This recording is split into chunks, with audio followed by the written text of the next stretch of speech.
السلام علیکم ورحمۃ الله. خویندرونو، نن زمونږ په ځای کې مر راختلی، ورته خوشحاله یو. تاسې باران ته خوشحاله کېږئ او موږ مر ته. بس دغسې د دنیا ژوند دی. هیڅوک خوشحاله نه دي. خوشحاله هغه دي چې ښه کارونه کوي،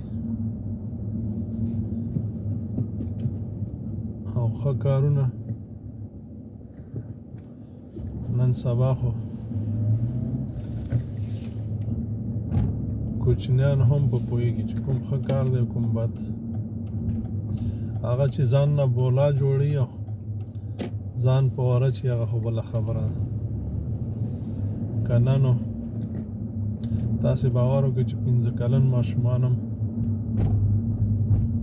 په ښو او بدو باندې نن سبا پوهېږي. او بدبختي دلته ده چې مشران یې درواغ وایي، یعنې مور و پلار او یا مشران خویندې وروڼه، نو دوی چې دي د هغې نه درواغ زده کوي.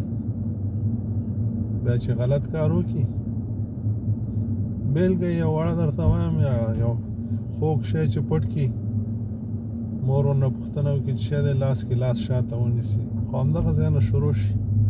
پیل یې د همدغه ځای نه دی. د دې نه غټه بدبختي بیا دا وي چې مور احتیاط نه کوي، ځینې خبرې داسې کوي چې پکې درواغ وویل شي. نو دغه کوچنیان په درواغو عادت شي.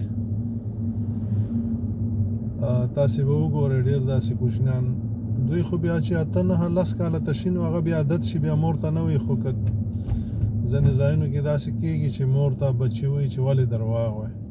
دا ځکه چې هغه په پوهېږي، مور بچي ته وایي درواغ مه وایه، لیکن مور یې پخپله وایي. او داسې نور ښاد و آباد اوسئ، د دې کارونو ځانونه وساتئ، ژوندي اوسئ. السلام علیکم ورحمة الله.